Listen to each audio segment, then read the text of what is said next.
Die leiers in die eerste kerk het al drie sulke bemoedigende stories. Paulus, die leier onder die heidene, en wat die evangelie aan die nie-Jode moet verkondig. Hy het Christene vervolg, hy het Christene doodgemaak. Petrus, die een wat die evangelie aan die Jode verkondig het, het Jesus verraai. Ken hom nie, weet nie wie hy is nie. En dan die derde groot leier van die kerk, Jakobus. Die een wat die leier geword het van die kerk in Jerusalem. Waar Paulus na die heidene toe gegaan het, Petrus gesprei is, en die Jode verkondig het, Jakobus in Jerusalem gebly, en hy is deur Herodes doodgemaak vir sy geloof.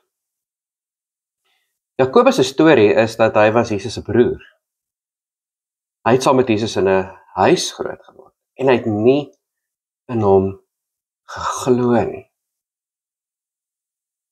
Met Jesus se kruisiging is Jakobus nêrens.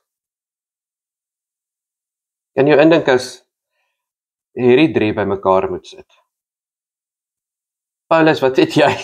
Jy het Christene doodgemaak. Ag, bly stil Petrus, jy het gesê jy ken wie Jesus nie. Jakobus, jy het saam met hom groot geword en jy het nie geweet wie hy is nie. As nou iemand is wat moet stil bly, dan is dit nou jy. As nou iemand is wat nie oor Jesus moet praat nie, is dit die een wat saam met hom groot geword het en nie in hom geglo het nie. En tog keer Jakobus se verlede hom nie. Tog die een wat met Jesus in sy huis groot geword en nie in hom geglo het nie, word die leier. Nie net 'n lidmaat nie, nie net deel van die kerk nie, die leier van die kerk. Hoeveel van ons stories is dieselfde? Ek het in 'n huis groot geword. Geloofshuis. In 'n huis groot geword waarvan Jesus vertel is. Miskien het ek en jy op 'n stadium nie meer geglo nie.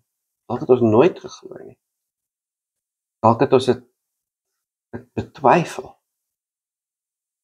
Dalk het ek en jy 'n donker verlede waar ons lelike dinge gedoen het. Slegte dinge gedoen het.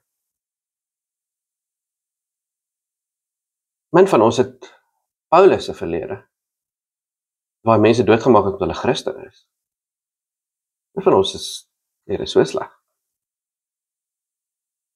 Ek en jy op 'n stadium gesê, ek en jy wil niks meer met kerk te doen nie, niks meer met geloof te doen nie, niks meer met Jesus te doen nie. Petrus se storie is dieselfde.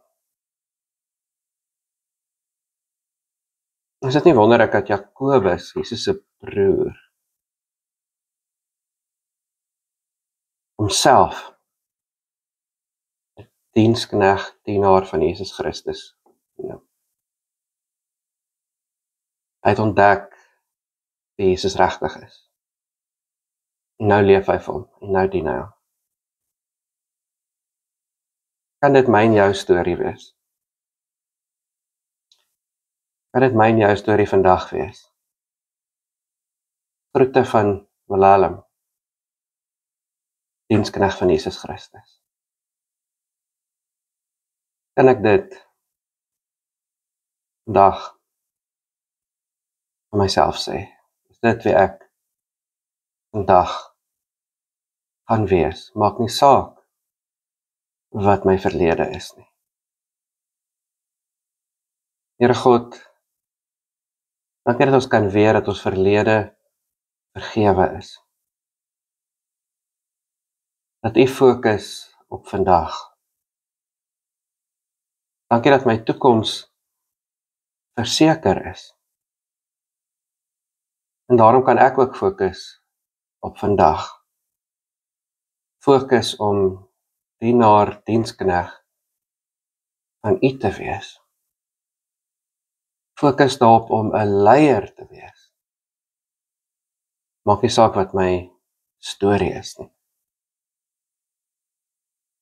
Amen.